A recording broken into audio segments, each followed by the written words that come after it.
Good afternoon, everybody. Thank you, Mark, for getting that right. Good afternoon, everybody. Thank you very much. On the way over here, Jessica Mace asked me if she could borrow $10. I told her I only had $8 with me. She said, that's okay, you can owe me the other $2. I asked my accountant this morning how I could double my money. He said, look at it in a mirror. That is why I need Money Smart Week. Now, we are all in luck. We are here today to launch Money Smart Week and to have a series of events that are all going to help us learn a little bit more about how we can save and manage our money. This week has been put together by a group that's about 1 year old and has already made a real difference in our community. The Financial Stability Alliance of South Central Indiana, a partnership of a lot of organizations, wants to increase the collaborations among financial stability partners, and we have a lot of those in our community, and service providers, and this is in Brown, Greene, Monroe, and Owen counties. The Alliance publishes and distributes a monthly newsletter, hosts events and trainings like this week, and works to expand financial stability programs throughout this region. The lead partners in this first ever Money Smart Week are all part of the Alliance: the Monroe County Public Library, the City of Bloomington, and United Way of Monroe County. And we are really grateful to Sarah Laughlin and the Monroe County Public Library for hosting this event today. So thank you very much, Sarah. We are going to kick off a program, an official start of a program, not only Money Smart Week, but another program that the library has been so involved with over the past several months and will be for next quite a while. We are also fortunate to have a city government that understands the many ways that we can all achieve financial stability. And our thanks, as always, to Mayor Mark Cruzan and his administration for creating a climate in which these efforts can succeed. We all know, you know, that individuals who have fewer financial stresses are healthier, perform better at work, and have better educational outcomes. Increasing the financial stability of families ultimately creates a stronger, more productive, crisis-resistant workforce and communities that are more prosperous because of increases in employment and home ownership. Financial stability is just that, being financially stable. Earning enough to meet your current needs. Beginning the process of saving for big investments like a house, a business, a college education, and eventually retirement. Knowing where it's okay to economize, or as my wife tells me, you're just being cheap. Having an account at a bank or a credit union so you can start building a relationship that should lead to good credit. It surprised me to learn that 7% of all Indiana households don't have any type of checking account or savings account. 21% of low-income households, people making less than $30,000, have no banking relationship at all. Many households without a bank account rely on what we call alternative financial services, which typically charge high fees for their services. On the average family that does not have a bank account pays over $1,000 a year in fees.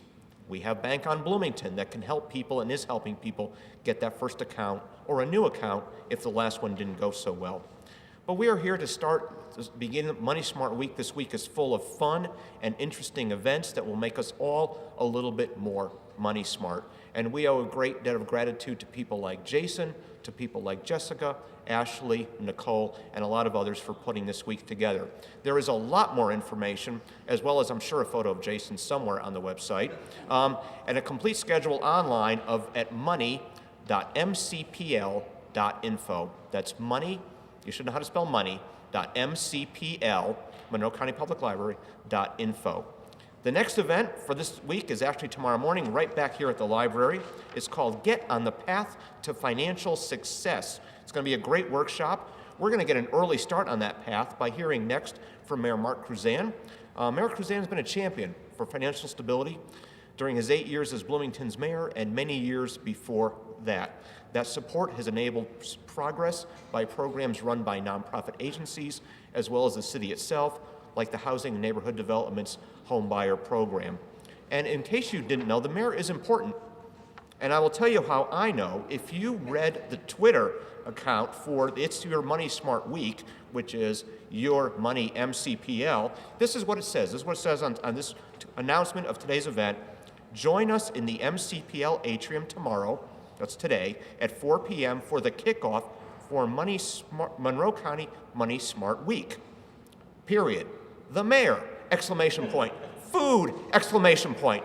Mark, yeah, they came before the food, and so folks, as it says on Twitter, Twitter's always right, the mayor, Mayor Mark Kruzan.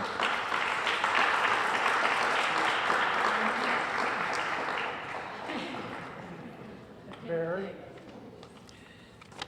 Oh, Barry.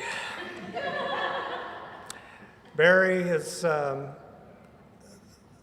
more reliable than the BlackBerry, and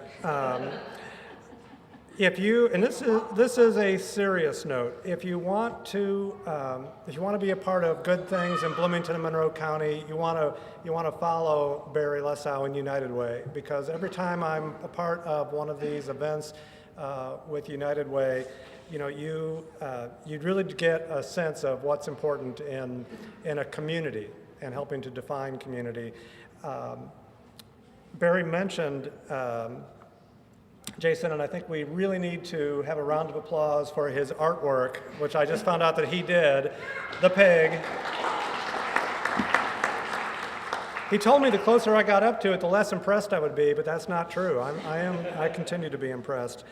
If you all think about, and I know this is a strange way to begin what is a positive week, but if you all think about what is wrong with the country right now, at least what all of our frustrations are, it all comes down to a long history of decades worth of America spending beyond its means.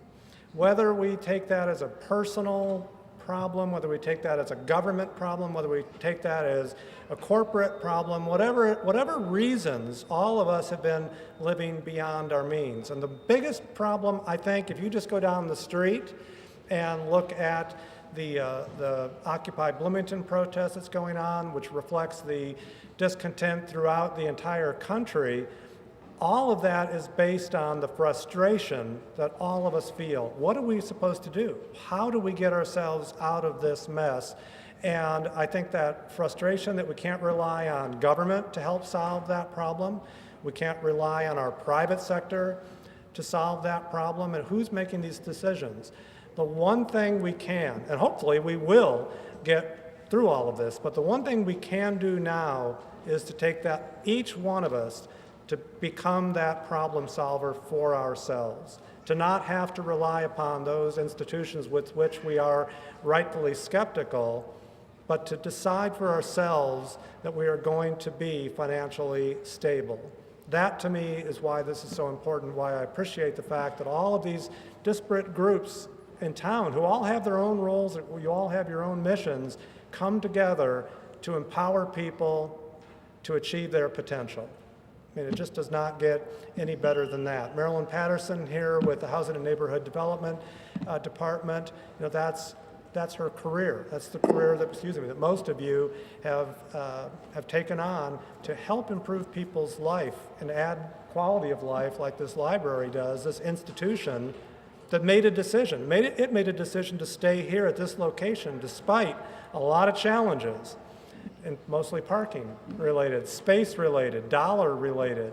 But they made that decision to invest in this building and this institution to improve this community. And that's exactly what I take this week as being, is asking everybody to invest in themselves, to take the step that's necessary to improve the kind of statistics that Barry talked about, that 18% of individuals, I think Barry just mentioned, in Indiana reporting that their households spend more than their income, that nearly 1 out of every 5 individuals is unable to cover his or her expenses on a regular basis. But the other incredibly disturbing figure that I'd never heard until today is that 64% of individuals in Indiana report they do not have enough resources to cover 3 months of expenses should tragedy strike in their life. And that is a frightening prospect for those who are living in that 64%, but it needs to be a frightening prospect for the 36% of people who don't fall in that statistic, because we are all in this together. Everything is intertwined, and that can be for the bad or it can be for the good. And to challenge and to achieve the solutions to beat back that challenge of all the bad that can come when something goes wrong, and it's interconnectedness that we all experience, there's always good news. The good news is always that there are a caring group of people who come together as a community to provide real solutions. And that is what I want to say. Thank you and congratulations to you as we celebrate the very beginning of this important week. So thanks very much. And know that, again, you have leadership and the staff here, the board here, and your executive director of the Monroe County Public Library with the foresight to know what is needed in this community and always steps forward to provide it, Sarah Laughlin.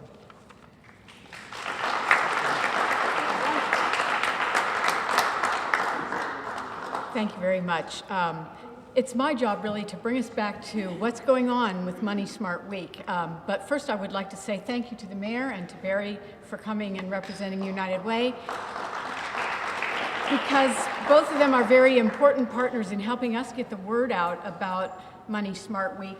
And I would like to thank Jason Evans-Groth, our Money Smart Week, or our It's Your Money coordinator, and all the support that various people in the library have given him to get us to this place. We were invited a few months ago to apply for a national grant. And you know, when you're invited, you always feel like that's a very good sign because they must not have that many people who are being invited. You have a pretty good chance. We discovered that we really hadn't thought that much about financial literacy here at the library. So we spent some time calling around and interviewing people and looking at the research to find out what were the needs in our community. And the more people we called, the more we heard that it's young people that are particularly struggling. And so we picked a target audience of 15 to 29.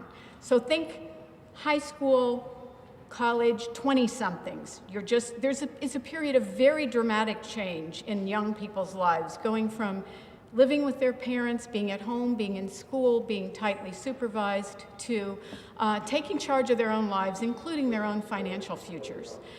As we called and talked to some young people, what we found with them is that they are very savvy and confident in the web world. They said, we don't need more web resources. We can find any piece of information you give us. What we lack is a trusted network. We don't have people we can call to ask about this. And that, in fact, is the very purpose of It's Your Money. The program is to help people find unbiased, current financial information. Sure, you can go to a financial advisor. Sure, you can go to a stockbroker or a bank, and they'll tell you what's good for them to tell you, trying to get you to buy their product or sign up for their service. But how do you judge which is the best bank for you and which is the best credit card for you? That's a little bit more tricky, isn't it, in this complex world? So that's what our project, It's Your Money, is about, because it really is your money. And we want you, as does everyone, want you to be in charge of that money and feel confident that you have the best information and can make the best choices for yourself. So we're kicking off It's Your Money with Money Smart Week this week. And I want to just tell you about some of the events that are going on this week. First of all, starting tomorrow, Saturday at 10 o'clock here at the library, Get on the Path to Financial Success, Basic Budgeting Workshop. Then on Monday, Share and Connect to Increase Financial Stability in South Central Indiana, networking for service providers, people who help people who need financial stability help, at the City Hall Council Chambers at 3:15.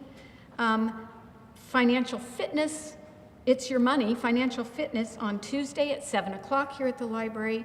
Using Your Skills to Get a Better Job on Wednesday, 5:30 at Work 1. Taking the On-Ramp to the Road to Financial Freedom, a discussion about money for those with little money. Thursday, 6 to 8 at St. Mark's United Methodist Church. Money Fun Day. I think the Pink Pig plays a very big part in Money Fun Day.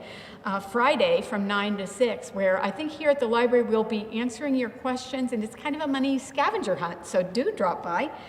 And then on Sunday, Tu Dinero, a Spanish language It's Your Money program at the St. Paul Catholic Center at 1:30, right following the Spanish Mass. And so I want to call your attention to the fact that not only do we have wonderful programs this week, through the grant, we have added about $8,000 worth of new resources to the library collection, including books and magazines and CDs and web content and all kinds of things. We've created a special website to pull that all together to make it really easy. It's money.mcpl.info, so please check that out if you want to look at any of the online calculators to figure out mortgage payments or to do budgeting with, or any of, all kinds of cool things that you can put your own numbers in and see where they take you. And so thank you very much for being here today. We're happy to take any questions. I hope it's the beginning of not only Money Smart Week, but Money Smart Year and Money Smart Life for all of us. Thank you.